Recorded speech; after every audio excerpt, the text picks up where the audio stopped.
देव हर। काशी विश्वनाथ, ओगरदानी, त्रिकालदर्शी, कैलाशी, अविनाशी भगवान शिव, जिनकी पुनीत पावन शिव महापुराण की कथा संपूर्ण विश्व के कल्याण हेतु बाबा देवाधिदेव महादेव की कृपा से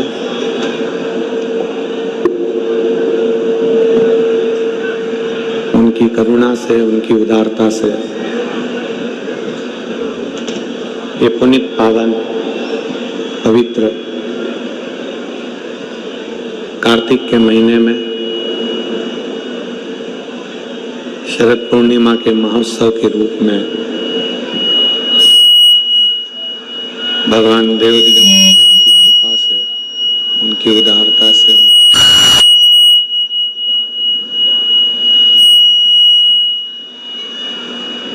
उनकी करुणा से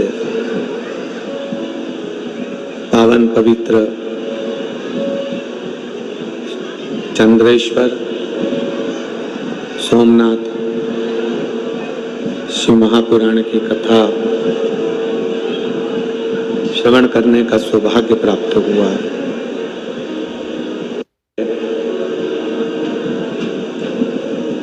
भाग्यशाली हैं फिरोजानगर के उत्तर प्रदेश की इस पवित्र भूमि के सभी श्रोता भाई बहन जो इस पावन पवित्र शिव महापुराण की कथा का लाभ ले रहे हैं। कथा के मुख्य यजमान श्रीमती विनीता शर्मा, श्री राहुल शर्मा, श्री निशु शर्मा, श्री शिवम शर्मा, नेहा, सीचा, ओम, गणेश, सत्यम, कार्तिक शर्मा, शर्मा परिवार फिरोजाबाद उत्तर प्रदेश से। एक बार यजमान परिवार के लिए जोरदार ताली बजाकर स्वागत, वंदन, अभिनंदन। जिन्होंने इस पवित्र पावन पुण्यमय कथा का यजमान पद ग्रहण किया है और भगवान देवाधिदेव महादेव की पवित्र कथा आप और हमको श्रवण करने का सौभाग्य मिला है।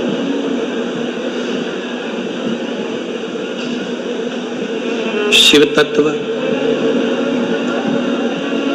5 दिवसीय शिव महापुराण की यह पवित्र कथा फिरोजाबाद की इस पवित्र धरा पर जो चल रही है, आज उसका विराम दिवस है।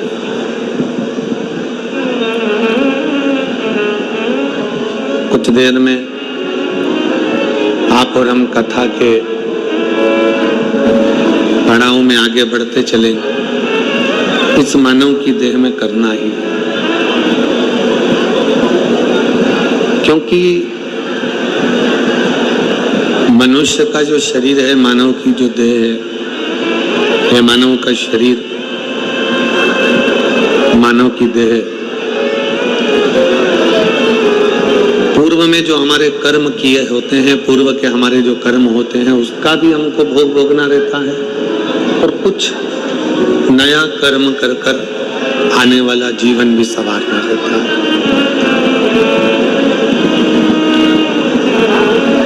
इसलिए हम बार बार आप लोगों से कथा के मध्य में कहते हैं कि मत बुरे कर्म कर बंदे वरना पछताएगा, भगवान की आंखों से बच नहीं पाएगा, तू बच नहीं पाएगा।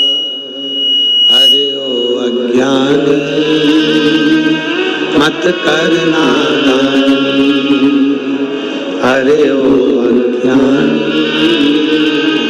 मत करना दानी, तेरे कर्म का फल तो ही पाएगा, जैसा किया तूने तेरे आगे आएगा, मत बुरे कर्म करना वरना पछताएगा।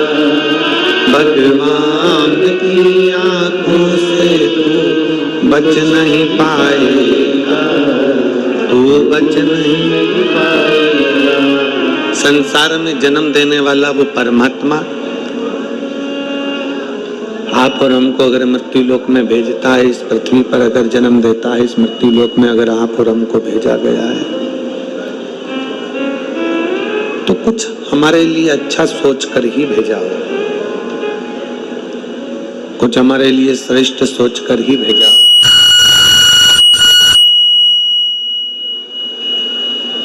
कुछ हमारे लिए अच्छा विचार कर कर ही भेजा होगा।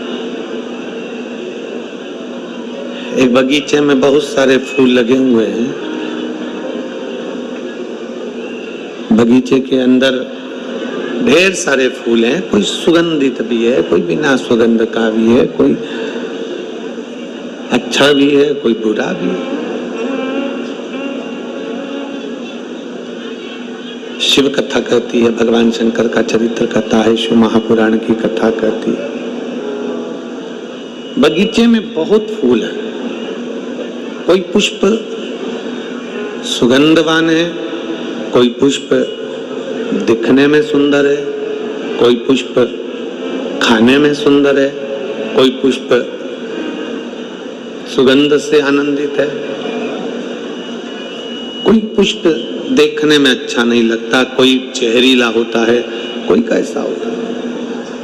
शिव महापुराण की कथा कहती है, जैसे बगीचे में बहुत पुष्प हैं, सबका कलर अलग है, सबका रंग अलग है, सबकी सुगंध अलग है, सबका स्वरूप अलग है, कोई मीठा है, कोई कड़वा है, कोई अच्छा है, कोई जहरीला है। उसी तरह भगवान की इस पवित्र भूमि पर, परमात्मा की इस पृथ्वी पर, इस धरा पर आप और हम सब पुष्प की तरह हैं। बगीचे में अच्छा पुष्प लगा, आप उसके करीब में चले गए। बेकार पुष्प था, आप उससे दूरी बना लिए। संसार अच्छे और बुरे दोनों से बना हुआ है, इसमें अच्छे भी मिलेंगे और बुरे भी मिलेंगे। अब आपको निर्भर करता है, आपकी दृष्टि पर निर्भर करता है, आपके विचारों पर निर्भर करता है कि आप अच्छों के पास में जाएंगे कि बुरों के पास में।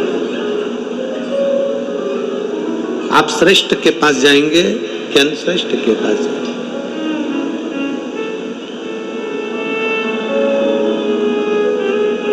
शिव महापुराण की कथा में एक बात, पार्वती जी से भगवान शंकर ने जब चंद्र को काया के रोग से मुक्त किया, शिव जी का नाम जब सोमनाथ हुआ, सोमेश्वर हुआ, तब पार्वती जी से भगवान शंकर ने कहा कि पार्वती, ये चंद्र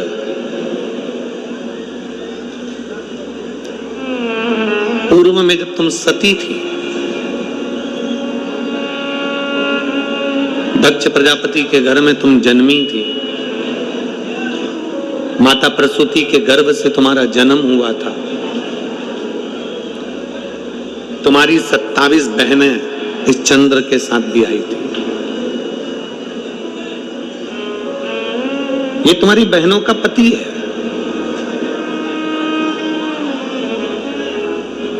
पार्वती, तुम्हारा पूर्व का जो जन्म था, जिस जन्म में तुम सती थी, दक्ष प्रजापति के घर में तुम्हारा जन्म हुआ था और तुम्हारी 27 बहनें चंद्र के साथ भी आई थी, और चंद्र एक के प्रति आसक्त रहा, रोहिणी के प्रति, बाकी के प्रति आसक्ति नहीं थी उसकी। चंद्र को काया का रोग क्यों लगा? ऐसा क्या कारण चंद्र का था कि केवल अपनी एक पत्नी पर ध्यान दिया और बाकी की पत्नी को छोड़ दिया, इसलिए उसको काया का रोग लगा? चंद्र को काया का रोग किस लिए लगा? रोहिणी पर ध्यान दिया और 26 जो पत्नियां थी उन पर ध्यान नहीं दिया, इसलिए काया का रोग हो गया। सोमनाथ जी की अगर हम कथा देखें, चंद्रेश्वर महादेव की अगर कथा देखें, तो हमारे मन में आता है कि चंद्र ने अपनी एक धर्म पत्नी रोहिणी पर ध्यान दिया और 26 पर ध्यान नहीं दिया, इसलिए काया का रोग हो गया। पर शिव महापुराण की कथा कहती है ये कारण नहीं था। दक्ष प्रजापति ने केवल एक छोटी सी बात के लिए अपने दामाद को श्राप नहीं दिया। कारण केवल यह नहीं है कि 26 पत्नियों पर ध्यान नहीं दिया और एक पत्नी पर ध्यान दिया इसलिए ऐसा शरीर हो गया, ऐसा रोग हो गया। ना ना ना,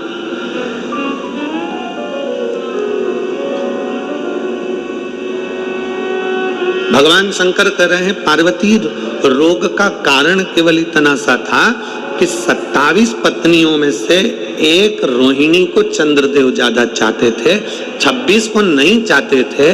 कोई बात नहीं, 26 को नहीं चाहते ना, कोई बात नहीं, इसमें श्राप का कोई कारण नहीं बनता, इसमें श्राप देने का कोई कार्य नहीं बनता। फिर पार्वती जी ने पूछा तो फिर इनको श्राप क्यों लगा?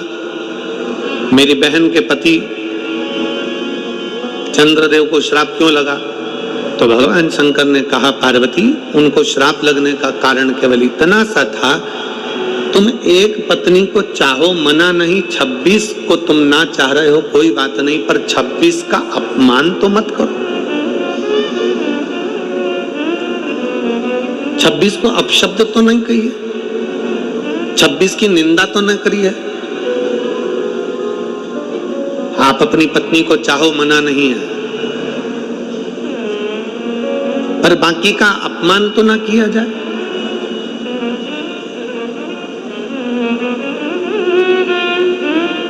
एक सास के जीवन का सबसे बड़ा लक्ष्य होता है उसकी बहू अच्छी आए, पर सास के जीवन का सबसे बड़ा लक्ष्य एक और होता है कि हमारे घर में अगर 4 बेटे हैं, 3 बेटे हैं, 2 बेटे हैं, 5 बेटे हैं और उनकी बहू आ जाए, तो ये सास का लक्ष्य होना चाहिए कि कभी भी मुख से ये ना कहे कि मेरी बड़ी बहू अच्छी है, कि छोटी अच्छी है, कि मंजली अच्छी है, कि संजली अच्छी है। अपनी दृष्टि में रखो कि कौन कैसा है, पर अपने मुख से कभी किसी एक बहू को श्रेष्ठ बताते हुए बाकी की बहुओं की बुराई जिंदगी में ना करी जाए, वो हमारे जीवन का दुख का कारण बन जाए, वो हमारे तकलीफ का कारण बन जाए। चंद्रदेव को काया का रोग क्यों हुआ? चंद्रदेव ने अपनी पत्नी रोहिणी को ज्यादा प्रेम करा इसलिए काया का रोग हुआ? नहीं नहीं नहीं, चंद्रदेव को कारण काया का रोग इसलिए हुआ क्योंकि चंद्र 26 जो पत्नियां थी, 27 में तो प्रेम था, 26 पत्नियों का अपमान कर देते थे। 4 लोग बैठे हैं, 4 लोगों में जैसी पत्नी पानी लेकर आई अपमान कर दिया, हर कुछ कह दिया, अपशब्द कह दिए, चिल्लाकर दौड़ दिए, कुछ कहने में आ गया, कुछ बोल दिए। शिव महापुराण की कथा कहती है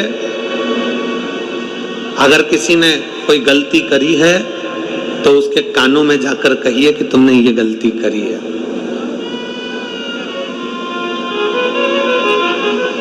और किसी ने कुछ अच्छा करा है तो कानों में जाकर ना कहिए, बल्कि नगाड़ा बजाकर कहिए कि तुमने ये अच्छा किया है, तुमने ये श्रेष्ठ किया।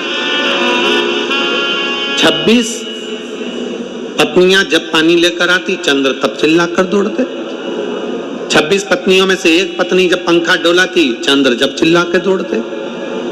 दुनिया के लोगों ने कहा कि 26 पत्नियों पर ध्यान नहीं दिया इसलिए चंद्र को काया का रोग हुआ। ना ना ना, 26 पत्नियों पर ध्यान है, 26 पत्नी का अपमान करा इसलिए काया का रोग।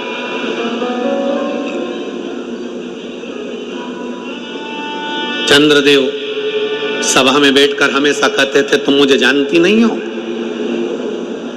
मेरी सुंदर काया पर तो दुनिया मोहित हो जाती है, तुम मुझे देखती नहीं हो। और क्या मान करे रे काया, क्या मान करे रे काया का, के काया माटी मिल जाएगी राम। उनका क्या पहलू आ जाए, किसने देखा, इसलिए मर्यादित शब्द होना चाहिए। काया बहुत सुंदर है, बचपन में सुंदर है, जवानी में सुंदर है, अधेड़ी आएगी तो वो काया भी आपको लगेगा बताओ मैं तो कितना सुंदर था, पहले ऐसा था, पहले वैसा था, और काया ऐसी हो गई। सत्ता, आज आपके पास में अच्छा पद है, अच्छी प्रतिष्ठा है, अच्छी कुर्सी है, आप कोई अधिकारी के पद पर बैठे हो, आप कोई मंत्री के पद पर बैठे हो, आप कोई अध्यक्ष उपाध्यक्ष के पद पर बैठे हो, आपके पास में सत्ता है, आप कभी मालूम पड़ा विधायक बनकर बैठ गए, कभी सांसद बनकर बैठ गए, कभी कुछ बनकर बैठ गए, कभी कुछ बनकर बैठ गए, आपके पास सत्ता है। और इसके पहले किसी और के पास थी, उसके पहले किसी और के पास थी। जीवन का क्या ठिकाना है, कब किसके पास पहुंचे।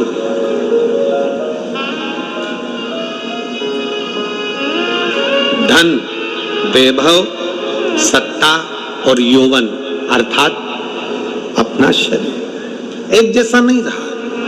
कितना सुंदर कहा है,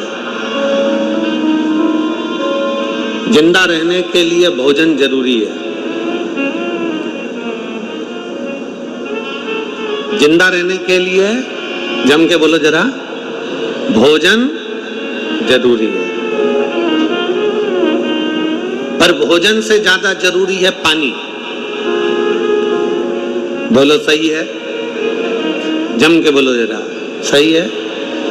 जिंदा रहने के लिए भोजन जरूरी है, पर भोजन से ज्यादा जरूरी है पानी, पर पानी से भी ज्यादा जरूरी है वायु। जिंदा रहने के लिए भोजन जरूरी है, भोजन से ज्यादा जरूरी है पानी, और पानी से ज्यादा जरूरी है वायु। अगर तुम्हारी श्वास में तुम्हें हवा ही नहीं मिले और तुम्हें कहीं पैक कर दिया जाए तो भोजन और पानी का क्या करोगे। जिंदा रहने के लिए भोजन बहुत जरूरी है, और भोजन से ज्यादा जरूरी है, बोलते जाओ, पानी, और पानी से ज्यादा जरूरी है वायु, और वायु से भी ज्यादा जरूरी है तुम्हारी आयु। क्या जरूरी है? आयु। ये वायु से ज्यादा जरूरी है। समान 100 वर्ष का है, पल की खबर नहीं, आयु इतनी थी। खाने के लिए डब्बों में बादाम भरी पड़ी हुई है, पूरी अलमारियां रकम से भरी पड़ी हुई है, धन दौलत पड़ा हुआ है, और मालूम पड़े प्राण छूट गए, आयु इतनी थी। क्या करोगे उस संपदा का? फैक्ट्री का, दुकान का, व्यापार का, व्यवसाय का, साड़ियों का, गहनों का, कपड़ों का करोगे क्या? गाड़ी और बंगले का करो। भोजन से ज्यादा जरूरी है पानी, पानी से ज्यादा जरूरी है, बोलते जाओ, वायु, और वायु से ज्यादा जरूरी है आयु। बस जैसे वायु से ज्यादा जरूरी आयु होती है, उसी तरह हम जब भगवान के मंदिर में जाते हैं, कथा सुनने के लिए जाते हैं, शिवालय में जल चढ़ाने के लिए जाते हैं, तुम कितना भी श्रृंगार कर कर चले जाओ, तुम स्नान कर कर चले जाओ, बिना स्नान के चले जाओ, तुम जैसे भगवान के पास जा रहे हो वो अपनी जगह पर है। तुम भगवान को चांदी का लोटा में पानी ले जा रहे हो, कि तांबे के लोटे में ले जा रहे हो, कि स्टील के लोटे में ले जा रहे हो, कि मिट्टी के लोटे में ले जा रहे हो, ये तुम्हारे ऊपर निर्भर है। पाँव में चप्पल पहनकर जा रहे हो कि नहीं पहनकर जा रहे हो, ये तुम्हारे ऊपर निर्भर है। तुम कुछ करो ना करो, पर सबसे ज्यादा जैसे मनुष्य की जिंदगी में आयु जरूरी है, उसी तरह परमात्मा शंकर की सेवा में मन बहुत जरूरी है। मन अगर लग गया तो परमात्मा है।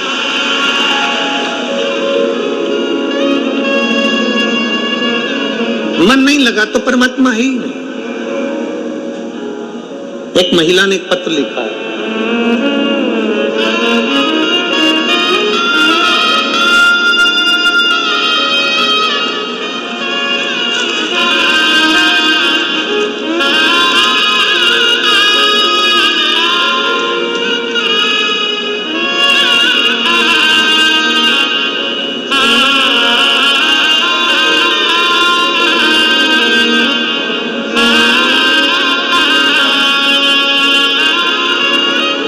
मेरा नाम रुचि गोविंद शुक्ला है, ग्राम पुर, पोस्ट जोत, जिला मैनपुरी की रहने वाली हूँ। कहीं बैठी हो तो एक बेलपत्र के लिए आ सकती हैं। मेरा नाम रुचि गोविंद शुक्ला, मैं ग्राम बल्लूपुर, पोस्ट जोत, जिला मैनपुरी की रहने वाली हूँ।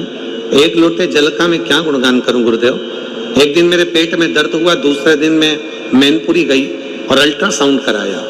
डॉक्टर ने मुझे गांठ बता दी। अल्ट्रासाउंड कराने के बाद मेरे शरीर में गांठ बताई, फिर सीटी स्कैन के लिए आगरा जाने को सलाह दी। वहां हमने आगरा में सीटी स्कैन और अल्ट्रासाउंड की रिपोर्ट देखकर डॉक्टर ने मुझे कैंसर बता दिया। डॉक्टर ने मुझे कैंसर बताया। आप लोग पत्र को एलईडी पर आस्था चैनल पर पढ़ सकते हैं। डॉक्टर ने मुझे कैंसर बताया, लास्ट स्टेज का कैंसर था, ऑपरेशन नहीं होगा, कीमो लगेंगे, फिर कोई गारंटी नहीं है। तब मेरे भाई ने कहा कीमो नहीं लगवाएंगे, कहीं और दिखाएंगे। फिर लक्ष्य कैंसर हॉस्पिटल कायमगंज फरुखाबाद में दिखाया। डॉक्टर ने कहा कैंसर है, जल्द से जल्द ऑपरेशन होगा। डॉक्टर ने कहा ऑपरेशन लखनऊ होगा, यहां नहीं हो पाएगा। लक्ष्य कैंसर हॉस्पिटल जाते ही मुझे भी पता चल गया कि मुझे कैंसर है। मैं अंदर से टूट गई। मेरी मम्मी ने कहा टीवी पर शिव महापुराण की कथा आती है, उसमें सियोर वाला महाराज कुछ बताता है, एक लोटा जल सभी समस्याओं का हल बोलता है। मम्मी ने कहा शिव जी पर चढ़ा हुआ जल पीकर जाना, तो ऐसे मत जाना। मेरी माता के वचन पर विश्वास कर कर और सियोर वाला महाराज आप पर भरोसा कर कर शंकर को जल चढ़ाया। जल चढ़ाकर मेरे 2 छोटे छोटे बच्चे हैं, मैंने अपनी जेठानी को दे दिया कि अब मेरे कोई पता नहीं, क्योंकि डॉक्टर ने केवल 1 महीने का टाइम दिया है कि मैं इससे ज्यादा नहीं जी सकती। मैंने अपने बच्चे अपनी जेठानी को दे दिए। और बाबा मैं क्या वर्णन करूं, मैंने शंकर पर जल चढ़ाकर विश्वास कर कर जल पी लिया। शंकर भगवान से कहा भोले बाबा, वो सियोर वाला महाराज कहता है कि सारी समस्या का हल 1 लोटा जल है, तो कुछ भी कर मुझे बचा लेना, बस मेरे बच्चों के लिए मुझे बचा लेना।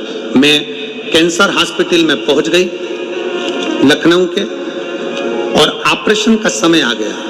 ऑपरेशन का समय आया, तब ऑपरेशन करते समय मेरे शरीर से 5 किलो की गांठ निकली, जिस गांठ का फोटो मैं आपको लगा रही हूं। आप लोग टीवी पर ऑपरेशन के समय पर जो 5 किलो की गठान निकली है, उसको आप टीवी पर देख सकते हैं।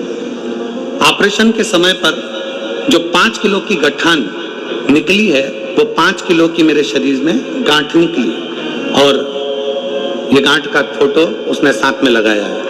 5 किलो की गठान निकली, 5 किलो की गठान निकली, और 9 बजे ऑपरेशन पूरा हुआ।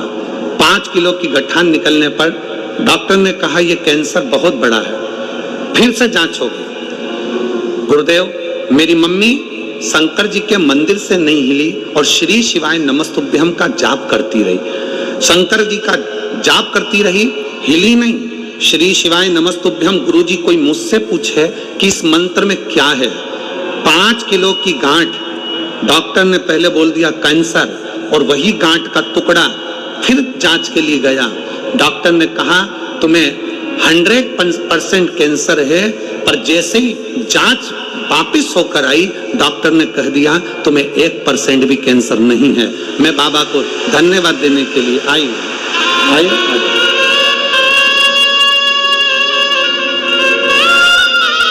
मेरा नाम रुचि गोविंद शुक्ला, मैं ग्राम बल्लपुर, पोस्ट जोत, जिला मैनपुरी की रहने वाली हूँ। समझो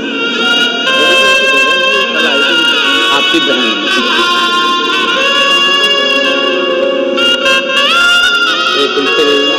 बहन को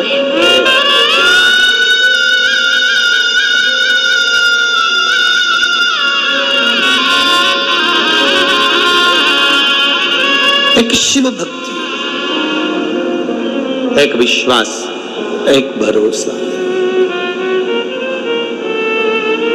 जब हमारे भीतर एक शंकर के प्रति अविरल भक्ति प्राप्त होती है, उसको समझना कठिन। आपके क्षेत्र में भागवत बहुत हुई होगी, रामायण बहुत हुई होगी, गीता बहुत हुई होगी।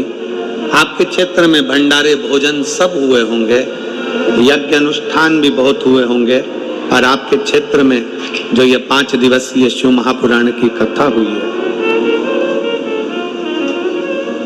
आपने दिल से सुना है, दिल से भगवान की सेवा करिए, कोई कामना से नहीं, कोई पाने के लिए नहीं, केवल भगवान की सेवा में अगर दिल से लगे हो तो ये मानकर चलना कि 3 महीने में मेरा बाबा तुम्हारी झोली जरूर भर देगा। ये निश्चित है, ये निश्चित है।